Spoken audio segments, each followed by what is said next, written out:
నమస్తే, welcome to Ayushman భవ. గుండెకు శస్త్రచికిత్సలో ఇంప్లాంటబుల్ పరికరాల పాత్ర ఏంటి? ఇంప్లాంటబుల్ కార్డియాక్ పరికరాల వల్ల గుండెకు ఎలా మేలు జరుగుతుంది? ఇంప్లాంటబుల్ కార్డియాక్ పరికరాలని అమర్చిన తర్వాత తీసుకోవాల్సిన జాగ్రత్తలేంటి? ఇంప్లాంటబుల్ కార్డియాక్ పరికరాలపై అపోహలు, వాస్తవాలపై వివరించేందుకు మనతో పాటు స్టూడియోలో ఉన్నారు Yashoda hospitals senior cardiologist and electrophysiologist doctor Chandramouli S Mantravadi. వారిని అడిగి మరిన్ని సూచనలు, సలహాలు తెలుసుకుందాం. నమస్తే డాక్టర్. నమస్తే అండి. ఇంప్లాంటబుల్ పరికరాలంటే ఏంటి? అసలు గుండెకి ఎట్లాంటి పరికరాలని అమరుస్తారు? బేసిక్గా అంటే ఇంప్లాంటబుల్ పరికరాలు అంటే ఫుల్ నేమ్ వచ్చేసి cardiac implantable electronic devices. So these are basically electronic devices అండి. అంటే మనం ఏ కండిషన్స్లో అమరుస్తాం అంటే హార్ట్ రేట్స్ ఏమైనా తేడా వచ్చినా, అంటే 2లో బాగా తగ్గిపోయినా, లేదు బాగా ఫాస్ట్గా కొట్టుకున్నా, దానివల్ల ప్రాణానికి ప్రమాదం వచ్చే పరిస్థితులు ఏర్పడినా, ఆర్ అదర్వైజ్ హార్ట్ వీక్ అయ్యి హార్ట్ ఫంక్షన్ ఇంప్రూవ్ చేయడానికి ఇట్లాంటి కండిషన్స్లో మనం ఎలక్ట్రానిక్ డివైజెస్ అని హార్ట్కి అమర్చి సో దట్ మనం ఆ హార్ట్ కండిషన్ని రెక్టిఫై చేయడానికి ట్రై చేస్తాం. సో వీటిని ఇంప్లాంటబుల్ డివైజెస్, కార్డియాక్ డివైజెస్ అంటామండి. వాటిలో టైప్స్ వచ్చేసి మనం బేసిక్గా హార్ట్ రేట్ తగ్గిపోతే వేసేదాన్ని పేస్ మేకర్ అంటాం. లేదు హార్ట్ రేట్ పెరిగింది బాగా అంటే మనం VT/VF అంటాము. అవి ఏంటంటే సడన్ కార్డియాక్ డెత్ కాజ్ చేసే కండిషన్స్. వాటిల్లో మనం కార్డియోవర్టర్ డిఫిబ్రిలేటర్ అంటాం. అంటే మనం బయట నుంచి షాక్ ఇవ్వడం చూసుంటాము. సో ఈ డివైజెస్ ఏంటంటే డైరెక్ట్గా మనకి బాడీలో అమరుస్తారు. ఎప్పుడైతే ఆ కండిషన్స్ వస్తాయో సో దట్ దాని అంతటికి అదే షాక్ ఇస్తుంది. So that it prevents that sudden cardiac death. అది ఒకటి. మూడో టైపు CRT అంటాం, అంటే కార్డియాక్ రీసింక్రనైజేషన్ థెరపీ. సో దీనివల్ల ఏమవుతుందంటే హార్ట్ ఫెయిల్ అయ్యి హార్ట్ వీక్ అయ్యి ఉన్న పేషెంట్స్కి సో దట్ ఈ device will give some extra Boost అనమాట. మళ్ళీ హార్ట్ ఫంక్షన్ ఇంప్రూవ్ అయ్యి మళ్ళీ ఆ ఫంక్షన్ కొంచెం నార్మల్ అయ్యడానికి ట్రై చేస్తుంది. These are the types of devices that are available అండి. ఓకే, అసలు అవి ఎలా ఉంటాయి? సో బేసికల్లీ అంటే చిన్నవి ఉంటాయి, దాంట్లో కూడా టైప్స్ ఉంటాయండి. అంటే basically there will be a battery, దాన్ని పల్స్ జనరేటర్ అంటాము. So these are all electronic devices. So ఒక సర్క్యూట్ ఉంటుంది, electronic circuit, and powered by a battery, lithium battery ఉంటుందండి. So the longevity of the battery will be around 10 to 15 years ఉంటుంది ఆ lithium powered battery కాబట్టి. దాని నుంచి మనకి ఒక వైర్స్ వస్తాయన్నమాట. అది త్రూ వెయిన్స్ మనం హార్ట్లో పెడతాము. So that those leads will be attached to the heart. అట్లా మనకి హార్ట్కి కరెంట్ సప్లై చేస్తాయండి. In that way they work. ఎక్కడ పెడతాము అంటే మనం స్కిన్ కింద బ్యాటరీ పెడతాం, అండ్ లీడ్స్ వచ్చేసి వెయిన్స్ ద్వారా హార్ట్లో ఉంటాయండి. అది ఓకే, అంటే ఇవి ఎవరికి అవసరం అవుతుందంటారు? బేసిక్గా అంటే ఏదైనా పేషెంట్ అంటే సిమ్టమ్స్ వచ్చేసి పేషెంట్కి కళ్ళు తిరిగి పడిపోవడం, లేదు గుండె దడగా అనిపిస్తోంది, లేకపోతే కొంచెం నడిచినా ఆయాసం రావడం, లేకపోతే ఎప్పుడైనా ఏదైనా వేరే కండిషన్ కోసం హాస్పిటల్కి వెళ్ళి ECG తీస్తే హార్ట్ రేట్ బాగా తక్కువ ఉందని గుర్తించిన, ఇట్లాంటి కండిషన్స్లో బేసిక్గా ప్రైమరీగా వాళ్ళకి వేస్తామండి. దాన్ని పేస్ మేకర్ అంటాం. అంటే మనకందరికీ న్యాచురల్ పేస్ మేకర్స్ ఉంటాయి హార్ట్లో. So our heart beats on its own since the time of birth. అంటే ఇంకా పుట్టక ముందర నుంచి కూడా కొట్టుకుంటుంది ప్రాణం పోయేంత వరకు. సో ఎప్పుడైతే దానికి కారణం ఏంటంటే మనకి న్యాచురల్గా పేస్ మేకర్స్ ఉంటాయి హార్ట్లో. అది వయసుతో పాటు అయిపోవచ్చు, లేకపోతే మరో జబ్బు వల్ల అయిపోవచ్చు. వాటి ఫంక్షన్ తగ్గిపోతే హార్ట్ రేట్ అనేది తగ్గిపోతుంది. అలాంటి కండిషన్లో మనం ఆర్టిఫిషియల్గా వేరే బ్యాటరీ పెడతాం అనమాట. దాన్నే మనం పేస్ మేకర్ అంటాం. ఇది పెర్మనెంట్గా ఉంటుంది కాబట్టి it's called permanent pacemaker. Okay. So దీంట్లో మనం సాధారణంగా టైప్స్ ఉంటాయి. సింగిల్ ఛాంబర్ అని, డ్యూయల్ ఛాంబర్ అని టైప్స్ ఉంటాయి. మోస్ట్లీ మనం ఇప్పుడు అంటే లేటెస్ట్గా తీసుకుంటే డ్యూయల్ ఛాంబర్ పేస్ మేకర్స్ అని ఎక్కువ ప్రిఫర్ చేస్తాం. అంటే డ్యూయల్ అంటే ఏంటంటే 2 లీడ్స్ ఉంటాయి హార్ట్లో. మనం రైట్ సైడ్ ఉండే రైట్ వెంట్రికల్, రైట్ ఏట్రియం అనే 2 ఛాంబర్స్ని మనం ఈ పేస్ మేకర్ ద్వారా పేస్ చేస్తాం. That is the dual chamber pacemaker. ఇది కాకుండా ఇప్పుడు లేటెస్ట్గా లీడ్లెస్ పేస్ మేకర్స్ అని వచ్చాయి. ఇవేవి ఉండవు, డైరెక్ట్గా బాడీలోనే చిన్న క్యాప్స్యూల్ సైజ్ డివైస్ ఉంటుంది. అది డైరెక్ట్గా హార్ట్లోనే పెట్టేస్తామండి.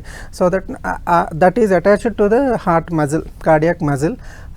That itself will transmit the energy to the heart so that it maintains the rate and so that is called leadless pacemaker. దీంట్లో ఈ లీడ్స్ ఇట్లాంటివి ఏమి ఉండవు. These are the latest things. So these are the types of pacemakers అండి. Okay, అంటే ఇవి పర్మనెంట్గా ఉండాల్సిందేనా బాడీలో? Yeah, okay. These are permanent because the condition patient ఒకసారి కండిషన్ వచ్చిన తర్వాత దట్ ఈస్ ఫర్ లైఫ్.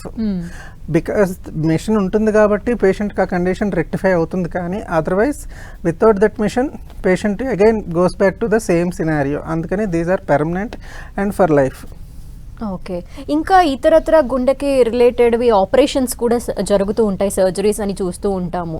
వాటికి దీనికి సంబంధం లేదా? ఇవి వేరు అది వేరువా? అది వేరు ఇది వేరు అండి. Basically this we don't call it surgery. ఇది మనం అంటే ఓటీలో మామూలుగా రెగ్యులర్గా ఓపెన్ హార్ట్ చేసినట్టు అట్లాగా we don't do it in a operation theatre.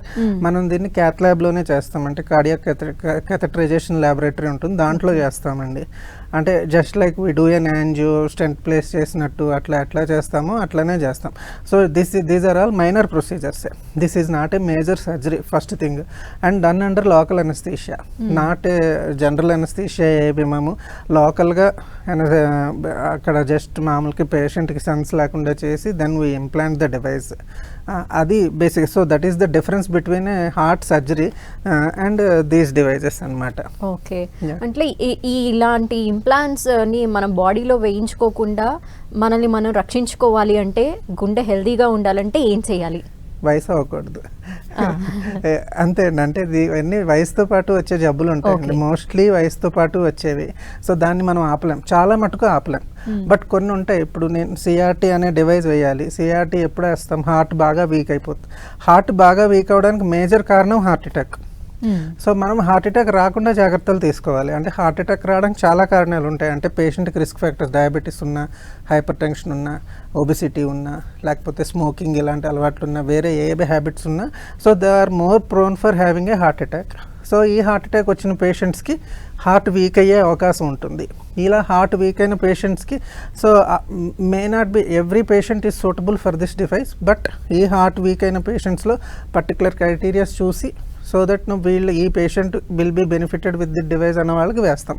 So ఈ మెషిన్ వేయించుకోకూడదు అనుకుంటే హార్ట్ అటాక్ రాకుండా ఫస్ట్ చూసుకోవాలండి. ఓకే. వన్స్ డివైసెస్ వేసిన తర్వాత తీసుకోవాల్సిన జాగ్రత్తలు ఏంటి? సో డివైస్ వేసిన తర్వాత డిపెండింగ్ ఆన్ ద డ్యూరేషన్, చేసిన వెంటనే మనకు ఫస్ట్ 7 to 10 days ఒక పీరియడ్, దాని తర్వాత మిగతా పీరియడ్ ఉంటుంది.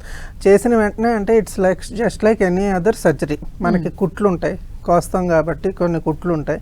సో దట్ 7 to 10 days కొంచెం ఇన్ఫెక్షన్ వచ్చే ఛాన్స్ ఉంటుంది. సో రెగ్యులర్ మెడికల్ అంటే ఆ ఫాలో అప్లో ఉండాలి, మానిటరింగ్లో ఉండాలి, ఆ జాగ్రత్తలు తీసుకోవాలి. అండ్ దాని తర్వాత కొన్ని 1 month 2 months వరకు, అంటే till the time it gets adjusted to the body, it's gets అంటే attached to the heart completely, మనకు కొన్ని మూమెంట్స్ అవన్నీ రెస్ట్రిక్షన్స్ ఉంటాయి. ప్లస్ కొన్ని యాక్టివిటీస్ రెస్ట్రిక్ట్ చేస్తామండి. లైక్ సెల్ ఫోన్స్ అవన్నీ బాగా దగ్గరగా, అంటే అదర్ ఎలక్ట్రానిక్ డివైజెస్ అవన్నీ మరీ దగ్గరగా తీసుకుపోకుండా చూస్తాం. Because these are its themselves electronic devices కాబట్టి అదర్ ఎలక్ట్రానిక్ డివైజెస్తో ఇంటర్ఫిరెన్స్ ఉంటుంది. సో దాన్ని ఎలక్ట్రోమాగ్నెటిక్ ఇంటర్ఫిరెన్స్ అంటాం. లైక్ ఇప్పుడు మనం చూస్తాం అంటే ఫోన్లో మ్యాగ్నెట్ ఉంటుందండి. ఇప్పుడున్న ఫోన్స్ సాధారణంగా ఇంటర్ఫియర్ అవ్వవు, but still we need to take that precaution. So we need to keep all those devices away from the device. అందుకనే వాళ్ళకి రైట్ సైడ్ నుంచి ఫోన్ మాట్లాడమని చెప్తాము. ఆ ఇయర్ ఫోన్స్ పెట్టుకోవడం కూడా అవాయిడ్ చేయమని చెప్తాము.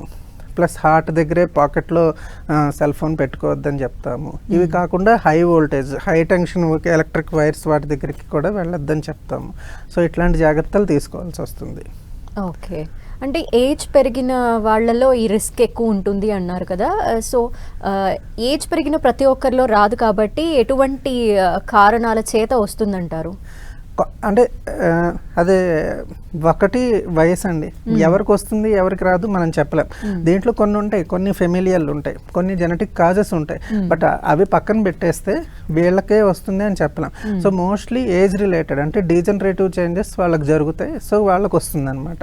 అదర్ దాన్ దట్ మిగతా రిస్క్ ఫ్యాక్టర్స్, లైక్ ఇప్పుడు మన థైరాయిడ్ ఉంది, ఆ థైరాయిడ్ ఉన్న పేషెంట్స్లో ఇట్లాంటి కండిషన్స్ వచ్చే అవకాశాలు ఉంటాయి. So these are all correctable causes. మనం అవి కూడా చూసుకోవాలంటే బిఫోర్ దట్ అసలు ఇర్రివర్సిబుల్ కాజెస్, రివర్సిబుల్ కాజెస్ చూసుకుంటాం. ఇర్రివర్సిబుల్ కాజెస్ మనం ఏం చేయలేమండి, అవి వస్తాయి, మనం మన చేతుల్లో ఏముండవు. రివర్సిబుల్ కాజెస్ మనం చూసుకోవచ్చు, అంటే థైరాయిడ్ ఎలా ఉంది అనేది చెక్ చేసుకోవాలి. ప్లస్ ఒక్కొక్కసారి ఎలక్ట్రోలైట్స్ మనకి తేడా ఉండొచ్చు, అంటే కిడ్నీ ప్రాబ్లం ఏమైనా ఉన్న పేషెంట్స్లో ఈ ఎలక్ట్రోలైట్స్ అనేవి తేడా వస్తాయి, అంటే సోడియం పొటాషియం బాగా పెరిగిపోవడం, అవన్నీ కూడా కూడా ఒకసారి రూల్ అవుట్ చేసుకుంటాం అనమాట. సో అవి అన్నీ నార్మల్గా ఉన్నాయి, బాగానే ఉంది అనుకుంటేనే then we think it's a degenerative thing. దాన్ని ఇక మన చేతుల్లో ఏముండదు. ఓకే, వీరికి ఇంప్లాంటబుల్ డివైజెస్ అవసరం పడుతుంది అనే విషయాన్ని ఎలా నిర్ధారిస్తారు? వాళ్ళకి ఎటువంటి టెస్ట్లు చేస్తారు? సో బేసిక్గా పేషెంట్ ఇప్పుడు any patient if he comes to our OPD అంటే కొన్ని సిమ్టమ్స్ ఉంటాయి. వాడికి నడిస్తే ఆయాసం వస్తున్నట్టు, కళ్ళు తిరుగుతున్నట్టు, ఒక్కొక్కసారి కంప్లీట్గా స్పృహ పోతుంది అంటే సింకోప్ అంటాము, లాస్ ఆఫ్ కాన్షియస్నెస్. ఇట్లాంటి సిమ్టమ్స్ కనుక ఉంటే బేసిక్గా దెన్ వీ ఎవాల్యుయేట్. ఫస్ట్ ఇనీషియల్గా ఈసీజీ చూస్తాం. ఈసీజీలో will see how the rhythm, rate and rhythm. హార్ట్కి మన గుండెకి రెండు ఉంటాయండి, గుండె దడ రేటు ఉంటుంది, అట్లానే లయ కూడా ఉంటుంది, రిథమ్. సో రెండు నార్మల్గా ఉండాలి. Our normal heart rate is between 60 to 100. అది మరీ తక్కువ ఉందా లేకపోతే మరీ ఎక్కువ ఉందా అండ్ రిథమ్, సైనస్ రిథమ్ అనమాట. అంటే మన గుండె ఒక లయబద్ధంగా కొట్టుకోవాలండి. సో ఆ లయ ఉందా లేదా, అది మిస్ అయినా కూడా ఈ రెండిట్లో ఏది తేడా వచ్చినా సో ఇది ఎరిథిమియా అంటాం అనమాట. సో ఆ డిస్ఎరిథిమియాస్ ఇవన్నీ ఉన్నాయి అని సస్పెక్ట్ చేసి సో దెన్ కొంచెం ఫర్దర్గా ఎవాల్యుయేట్ చేస్తాం. అసలు ఎందుకు వచ్చింది అనేది ఫస్ట్ ఎవాల్యుయేట్ చేస్తాము. దాంట్లో ఏంటంటే డిపెండింగ్ ఆన్ ద సస్పిషన్, వాడికి ఇది ఉండే అవకాశం ఉంది అంటే హార్ట్ ప్రాబ్లం, హార్ట్ అటాక్ వచ్చిన అవకాశం ఉంది అనుకుంటే యాంజియోగ్రామ్ లాంటి టెస్టులు చేసి చూస్తాం. లేదు హార్ట్కి ఏదైనా ఇన్ఫెక్షన్ వచ్చింది అన్న డౌట్ ఉంటే కనుక గుండెకి ఎంఆర్ఐ స్కాన్ కానీ పెట్ స్కాన్ కానీ ఇట్లాంటివి చేసి చూస్తాం. So we evaluate further. అవన్నీ నిర్ధారించుకున్న తర్వాతే then we suggest a device for the patient. Okay, once implantable devices అమర్చిన తర్వాత వాళ్ళు ప్రాపర్ కేర్ తీసుకుంటూ ఇక తర్వాత వాళ్ళకి హార్ట్ రిలేటెడ్ ప్రాబ్లమ్స్ ఏమీ రావు అంటారా, లేదంటే రిస్క్ ఫ్యాక్టర్ అలాగే ఉంటుంది అంటారా? ఈ పర్టికులర్ డివైస్ రాదు, ఈ పర్టికులర్ డిసీజ్ రాదు, మిగతా డిసీజెస్ వచ్చే అవకాశం ఉంటుందండి. లైక్ మనం హార్ట్ రేట్ బాగా తగ్గిపోయింది, ఫర్ ఎగ్జాంపుల్ పేషెంట్కి 60-70 ఉండాల్సిన హార్ట్ రేట్ 30కి తగ్గిపోయింది, కంప్లీట్ హార్ట్ బ్లాక్ అంటాం. వాటికి మనం డివైస్ వేసామనుకోండి, so that will be corrected. But rest of the things he's prone for having other diseases అండి. వాడికి వేరే ప్రాబ్లమ్స్ వచ్చే అవకాశాలు ఉంటాయి. ఇప్పుడు హార్ట్ ఫెయిల్యూర్కి సిఆర్టీ వేసామనుకోండి, సో హార్ట్ ఫెయిల్యూర్ వరకు it will take care of. Heart improve కాకపోవచ్చు but it boosts heart function కాబట్టి అప్పటి వరకు బాగానే ఉంటుంది. మళ్ళీ డివైస్ రెగ్యులర్ ఫాలోఅప్లో లేకపోతే ఇన్ ఎనీ కేస్ డివైస్ ఏదైనా ప్రాబ్లం రావచ్చు, లేదు బ్యాటరీ అయిపోతుంది. See after all it's a battery, so it also has some life. So ఆ లైఫ్ అయిపోయిన తర్వాత పీరియాడిక్ ఫాలోఅప్స్లో లేకపోతే ఎప్పుడైపోతుందో తెలియదు. అలాంటప్పుడు again he goes back to the normal condition, his original condition అనమాట. అలాంటప్పుడు ఏం చేయాలి వాళ్ళు? So that's why we advise the patient to be in regular follow up. At least once in 6 months he has to come to the clinic, get his device checked. అలాంటప్పుడు అంటే వాళ్ళకి మళ్ళీ symptoms start అవుతాయండి. డివైస్ వేయక ముందర ఎలా ఫీల్ అయ్యారో మళ్ళీ అదే కళ్ళు తిరగడం, అదే ఆయాసం అవన్నీ వస్తాయి. సో వాళ్ళు గుర్తించుకోగలుగుతారు, వెంటనే రావాలి అండ్ మళ్ళీ రిప్లేస్ చేసుకోవాల్సి వస్తుంది. బ్యాటరీ ఒకటి రిప్లేస్ చేసుకోవాల్సి వస్తుంది. ఓకే, ఒక బ్యాటరీ వేసిన తర్వాత దాని లైఫ్ స్పాన్ ఎంత ఉంటుందంటారు అసలు సాధారణంగా? సాధారణంగా బేసిక్గా అంటే 10 years అనేది యావరేజ్గా చెప్తామండి. So now depending on the devices, like pacemakers ఇప్పుడు లేటెస్ట్గా వచ్చేవన్నీ 16 to 18 years ఉంటున్నాయి. ఆ లీడ్లెస్ పేస్ మేకర్ లేటెస్ట్ అయితే 24 years, even company claims for 24 years. Maybe మనం చూసుకున్న 20 years అయితే డెఫినెట్గా ఉంటుంది. సిఆర్టీ అనేది 6 to 8 years అట్లా. ఐసీడీ అనేది maybe around 10 to 12 years. So that's why average we say that it's for 10 years. Okay, జనరల్గా హార్ట్ అంటే స్టంట్స్ వేస్తూ ఉంటారు అని వింటూ ఉంటాము. స్టంట్ ఇది వేరండి. స్టంట్ ఈజ్ లైక్, స్టంట్ అంటే మనకి బ్లడ్ వెజల్లో బ్లాక్ అంటే ఇప్పుడు ఏదైనా మనకి ఒక పైప్లో బ్లాక్ ఉంది అనుకుంటే ఆ పూడిక తీసి మళ్ళీ పూడిక రాకుండా వేయడం కోసం స్టంట్ వేస్తాం, that is stent. Whereas a pacemaker is like a generator to the house. So we generate electricity and supply that electricity to the heart. So రెండు డిఫరెంట్ అండి అసలు. ఓకే, జనరల్గా మీరు ఈ ఇంప్లాంటబుల్ డివైసెస్కి సంబంధించి రకరకాల నోషన్స్ వింటూ ఉంటారు, పేషెంట్స్ కూడా మిమ్మల్ని రకరకాల డౌట్స్ అడుగుతూ ఉంటారు. సాధారణంగా ఎటువంటివి వింటూ ఉంటారు? సో వాళ్ళకి సాధారణంగా వచ్చే డౌట్స్ అంటే వాళ్ళ తర్వాత లైఫ్ స్టైల్ ఎలా ఉంటుంది. చాలా మందికి అపోహలు ఉంటాయి, అంటే వేసుకున్న తర్వాత ఇక రెస్ట్రిక్టెడ్ లైఫ్ స్టైల్ ఉండాలి, వాళ్ళు కొన్ని యాక్టివిటీస్ చేయకూడదు, స్విమ్మింగ్ చేయకూడదు, పరిగెట్టకూడదు, ఇట్లాంటివన్నీ ఉంటాయండి. బట్ అట్లా కానీ అంటే దాంట్లో కొన్ని నిజాలు ఉండొచ్చు కానీ but so everything is not true. చేసుకోవచ్చు నార్మల్ మళ్ళీ వాడి లైఫ్ స్టైల్కి వెళ్ళడం కోసమే ఈ డివైజెస్. So because these are not very cheap devices, relatively expensive devices. అంత ఖర్చు పెడుతున్నప్పుడు వాడికి ఇలా నార్మల్ లైఫ్ స్టైల్ లేకపోతే వేస్ట్. సో అందుకని అన్నీ చేయకూడదని ఏం లేదండి. He can run, he can walk, brisk walk he can do, even running also to some extent he can do, swimming he can do. So అంటే వాడు he's a player, he can play. So అవన్నీ చేసుకోవచ్చు. But ఏమేమిటి avoid చేస్తాము అంటే lifting heavy weights కానీ, లేకపోతే going to అంటే ఇట్లా హై వోల్టేజ్ ఏరియాస్కి కానీ, అంటే అట్లాంటివి కొంచెం అవాయిడ్ చేయమని చెప్తామండి. అంతే, ఆ రెస్ట్రిక్షన్ ఒక్కటే. అండ్ ఫస్ట్ మంత్ వరకు కొంత రెస్ట్రిక్షన్ ఉంటుంది. లైక్ లెఫ్ట్ సైడ్ సాధారణంగా లెఫ్ట్ సైడ్ ఇంప్లాంట్ చేస్తాము. సో దట్ లెఫ్ట్ హ్యాండ్ తక్కువ యూస్ చేయమంటాం, లెఫ్ట్ సైడ్కి పరుకోవద్దు అని చెప్తాము. ఇట్లాంటి అది కూడా లిమిటెడ్ పీరియడ్ వరకే restriction. After that he can have his normal life style అండి. ఓకే, ఈ ఇంప్లాంటబుల్ డివైజెస్ వేయించుకోకపోవటం వల్ల వాళ్ళకు వచ్చే కాంప్లికేషన్స్ ఏంటి? వేయించుకున్న తర్వాత కూడా ఏమన్నా కాంప్లికేషన్స్ కలిగే అవకాశం ఉంటుందా? ఒక్కటండి, వేయించుకోకపోతే అంటే లైక్ మనం ఇప్పుడు చాలా మంది చూసాం ఈ మధ్యన సెలబ్రిటీస్ వెరీ యంగ్ ఏజ్లోనే sudden death. So that we call it sudden cardiac death. So చాలా మంది ప్లేయర్స్, ఈవెన్ మనం చూసాం, ఈవెన్ ఫుట్బాల్ ప్లేయర్ ఒకడు, ఆస్ట్రేలియన్ క్రికెట్ ప్లేయర్ ఒకళ్ళు ఆన్ ఫీల్డే డెత్ అయింది. So that we call it a sudden cardiac death. So basically the AICD, automated implantable cardioverter defibrillator అంటాం. So దాన్ని ఏఐసిడి అంటాం. That device is particularly to prevent that sudden cardiac death అనమాట. ఒకవేళ కనుక వాడికి నిజంగా రిక్వైర్మెంట్ ఉండి ఐడెంటిఫై చేయగలిగి చేసి వాడికి కనుక మనం ఆ డివైస్ ఇచ్చుంటే వాడే ప్రాణం కాపాడగలిగేవాళ్ళం ఆ నిమిషంలో. సో చేసుకోకపోతే అదే రిస్క్. సో ఆ రిస్క్ ఎప్పుడు ఉంటుంది, ఆ సడన్ కార్డియాక్ డెత్ ఉంటుంది. ఎవరిలో ఎక్కువ ఉంటుంది, హార్ట్ అటాక్ వచ్చి, లేకపోతే ఫర్ ఎనీ రీజన్, మేబీ కొంతమందికి ఇప్పుడు ప్రెగ్నెంట్ లేడీస్ ఉంటారు, పోస్ట్ పార్టమ్ కార్డియోమైపతి అంటాం. అంటే డెలివరీ అయిపోయిన తర్వాత కొంతమంది హార్ట్ వీక్ అయిపోతుంది పర్మనెంట్గా, వాళ్ళకు కూడా ఆ రిస్క్ ఉంటుంది. ఇలా హార్ట్ వీక్ అయిన ప్రతి పేషెంట్కి ఆ రిస్క్ ఉంటుందండి, సడన్ కార్డియాక్ డెత్ రిస్క్ ఉంటుంది. సో దాన్ని ప్రివెంట్ చేయడానికి ఇట్స్ డెఫినెట్లీ అడ్వైజబుల్. అది వేసుకోవాలి. వేసుకోకపోతే అది రిస్క్. వేసుకున్న తర్వాత అంటే డివైస్ ఇంప్లాంట్ చేసిన తర్వాత తీసుకోవాల్సిన జాగ్రత్తలు ఏంటి? మనం కొంచెం అశ్రద్ధగా ఉంటే మాత్రం ఇన్ఫెక్షన్ వచ్చే అవకాశం ఉంటుందండి. So because it's a foreign body after all. So మనం ఫారెన్ బాడీని బాడీలో పెడుతున్నాం, మనం ఒంట్లో పెడుతున్నాం. Any foreign body tries to reject. So infection వచ్చింది అంటే తగ్గదు. Then again it has to be explanted. మనం అక్కడి నుంచి తీసేయాలి, ఆపోజిట్ సైడ్ వేయాలి.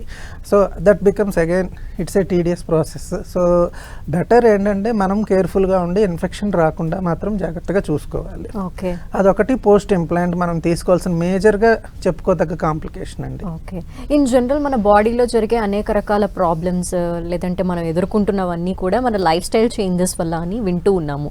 సో ప్రాపర్ లైఫ్ స్టైల్ గుండె హెల్దీగా ఉండడానికి ఏమైనా ప్రాపర్ లైఫ్ స్టైల్ అంటే ఒకటి ఫిట్నెస్ మెయింటైన్ చేయాలి. అంటే ఎవ్రీడే కాకపోయినా at least 4 to 5 days A week he has to exercise అండి. అంటే అతను ఎండ్యూరెన్స్ పెంచుకునేటట్టు ఉండాలి, ఐసోమెట్రిక్ కార్డియో ఎక్సర్సైజెస్ చేసుకోవాలి. So that and also healthy diet follow అవ్వాలి. మరి జంక్ ఫుడ్స్ కానీ ఇట్లాంటివి కొంచెం అవాయిడ్ చేసి ఇవి చేయగలగాలి. అంటే it's not particularly about maintaining a particular figure, particular weight అని కాదు, కానీ but he has to have that endurance, that capacity, functional capacity అవన్నీ మెయింటైన్ చేసుకోవాలి. ఈ లైఫ్ ఇలా మెయింటైన్ చేయాలండి. So that and keep away from all the bad habits. ఈ మధ్యన యూత్లో మనం చాలా డ్రగ్స్ చాలా ఎక్కువైపోయిందండి. పోస్ట్ కోవిడ్ చూసాము. సో చాలా ఫ్రీక్వెంట్గానే కనిపిస్తున్నాయి. అవన్నీ ఏంటంటే ఈ మధ్యన వెరీ ఎర్లీగా ఈ ప్రాబ్లమ్స్ చూస్తున్నాం. ఒకప్పుడు మనం మేబీ ఆఫ్టర్ 50 చూసేవాళ్ళం, ఇప్పుడు ఈవెన్ 30 yearsకే చూస్తున్నాం. ఇవన్నీ సొసైటీలో పెరిగిపోయి. So avoid that. Okay, and మీరు చెప్పిన ఈ సిమ్టమ్స్ ఏవైతే ఉన్నాయో ఇవి జనరల్గా ప్రతి ఒక్కళ్ళు చూస్తూ ఉంటారు. వాళ్ళలో ఆయాసం రావటం వాక్ చేసినప్పుడు, లేదంటే ఈ కొన్ని టెన్షన్స్ కానీ ఇవన్నీ. అంటే అలాంటప్పుడు మనం దీన్ని ఒక గుండెకి రిలేటెడ్ ప్రాబ్లం ఏదైనా ఎదుర్కోబోతున్నామన్న సిమ్టమ్గా ఎలా చూస్తాము, లేదంటే ఇది ఒక సాధారణంగా అందరికీ కలిగే వేలే అని ఎలా డిస్టింగ్విష్ చేసుకోవాలి? అంటే సిమ్టమ్స్ మనం సిమ్టమ్స్ వైజే డిఫరెన్షియేట్ చేయలేం. అసలు ఒక ఈవెన్ డాక్టర్స్ అయినా సిమ్టమ్స్ మీదే కంప్లీట్గా డిఫరెన్షియేట్ చేయాలి అంటే కొంచెం కష్టమే. సో లేమెన్కి అస్సలు కష్టమండి. సో ఏంటంటే any doubt consult a medical professional immediately. వాడికి నిజంగా ఏదైనా ఇప్పుడు కళ్ళు తిరుగుతున్నాయి, ఈవెన్ డీహైడ్రేషన్లో కూడా కళ్ళు తిరిగి పడతారు. ఇంత సమ్మర్లో ఈ వేడికి డీహైడ్రేషన్ చాలా ఎక్కువ అండి. సో కళ్ళు తిరుగుతాయి. వాడికి ఫస్ట్ అంటే వాడు నోటీస్ చేసుకోవాలి మనం డీహైడ్రేషన్ ఎట్లా మెయింటైన్ చేస్తున్నాము అట్లాంటివన్నీ. ఒకవేళ వాడికి ప్రీడిస్పోజింగ్ ఫ్యాక్టర్స్ ఏమీ లేక వాడేదో ఫాస్టింగ్లో ఉండో లేకపోతే అంతకు ముందర రోజు బాగా తాగడం వల్ల ఏదో డీహైడ్రేట్ అయ్యాడు అంటే కనుక సో హీ కెన్ నోటీస్, వాడికి తెలుస్తుంది. అలా కాకుండా ఆల్ ఆఫ్ ఏ సడన్ వాడికి ఏదో వచ్చింది అంటే then better to consult a doctor and get evaluated.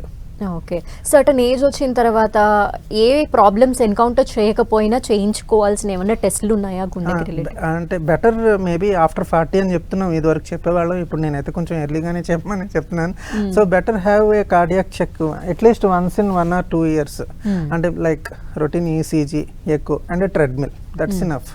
Treadmill మనకి ట్రెడ్మిల్ నార్మల్గా ఉంది most of the times, 90% of the times we can be sure that మన హార్ట్ మనం బాగానే ఉన్నాము అని చెప్పుకోవచ్చండి.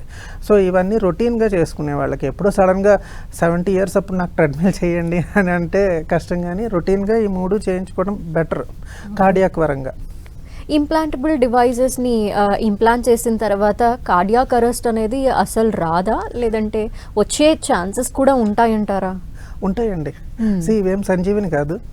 ఒకటి మన these are not devices for immortality. So అల్టిమేట్గా ఎప్పుడొకప్పుడు మనిషికి వస్తుంది డెఫినెట్గా, బట్ సడన్గా వచ్చేవి ప్రివెంట్ చేస్తుంది. సో అంటే లైక్ చెప్పాను కదా, అంటే కొన్ని కండిషన్స్ ఉంటాయి, జెనెటిక్ కండిషన్స్ ఉంటాయి, లేకపోతే వేరే కారణాలు ఉంటాయి, ఛానలోపతీస్ అంటాం. వాటి వల్ల ఏంటంటే రాకూడని టైంలో వాడికి అబ్నార్మల్ సబ్స్ట్రేట్ ఒకటి డెవలప్ అవ్వడం వల్ల వాడికి ఆ టైంలో హార్ట్ రిథమ్ తేడా వచ్చి డెత్ అవుతుంది. సో అట్లాంటి కండిషన్స్ ప్రివెంట్ చేస్తుంది ఇది. అంతేగాని ఇక మిగతా వాటి వల్ల ఏ కారణం వల్ల చావు రాకుండా ఆపదు. మిగతా వాటి వల్ల డెఫినెట్గా వచ్చే అవకాశం ఉంటుందండి. ఓకే, ఒక హెల్దీ హార్ట్ అంటే అసలు ఎలా ఉండాలంటారు డాక్టర్? హెల్దీ హార్ట్ అంటే సో మన పని మనం చేసుకునేటట్టు ఉండాలి. సో మనం అట్లీస్ట్ నడవగలగాలి, కొంచెం వరకు బ్రిస్క్ వాక్ చేయగలగాలి, అండ్ సపోర్ట్ తీసుకోకుండా చేయగలిగే. దిస్ ఈజ్ బేసిక్గా చెప్పాలంటే హెల్దీ హార్ట్ ఇంతే అండి. ఓకే, మనం వాటి కోసం చూడాలంటే ఇప్పుడు కొలెస్ట్రాల్ లెవెల్స్ మెయింటైన్ చేయాలి. బేసిక్గా రిస్క్ ఫ్యాక్టర్స్ మనం చెప్పుకుంటే high cholesterol levels maybe one of the reason for having an atherosclerotic disease. అది ఉంటే మనకి హార్ట్ అటాక్ వచ్చే అవకాశం ఎక్కువ ఉంటుంది. సో ఆ కొలెస్ట్రాల్ లెవెల్స్ మెయింటైన్ చేయాలి. అది మెయింటైన్ చేస్తే again heart will be healthy. And sugar ఉన్నవాడు కంపల్సరీగా కంట్రోల్లో పెట్టుకోవాలి. షుగర్ వాడికి ఇప్పుడు షుగర్స్ అన్కంట్రోల్డ్ ఉన్నాయి అంటే again it becomes a risk factor. So ఇవన్నీ మెయింటైన్ చేయగలిగి చేస్తూ and if he can maintain his capacity, vital capacity, functional capacity, then we can say that his heart is healthy. Okay, with all the symptoms ఏదైనా patient వచ్చి వాళ్ళకి implantable devices కూడా వేయలేము అనే పరిస్థితి ఉంటుందా అలాంటి పేషెంట్స్? ఉంటుందండి. అంటే we see whether the patient has any minimum survival 1 year ఉందా లేదా అని చూస్తాం. Like take for example patient of CKD అంటే క్రానిక్ కిడ్నీ డిసీజ్ ఉంది. హీ హ్యాస్ మల్టిపుల్ కోమార్బిడిటీస్, అంటే అతనికి హైపర్ టెన్షన్, డయాబెటీస్, ఇక మిగతావన్నీ థైరాయిడ్, అంటే మల్టిపుల్ ప్రాబ్లమ్స్ ఉన్నాయి. అండ్ హీ ఈజ్ అరౌండ్ 50-60 ఉన్నాయి. ఆయన క్వాలిటీ ఆఫ్ లైఫ్ కూడా లేకుండా maybe he won't survive for more than 6 months అలా అనుకుంటే కనుక then we don't suggest. So first criteria ఏంటంటే the life span should be more than 1 year అన్నట్టే చూస్తామండి. అలాంటి వాటిలో we just generally avoid giving these devices. Okay, thank you so much doctor, చాలా వివరాలు తెలియజేశారు ఈ ప్రోగ్రామ్ ద్వారా. థ్యాంక్ యూ అండి. ఇది ఇవాల్టి ఆయుష్మాన్ భవ. చూస్తూనే ఉండండి 10 TV.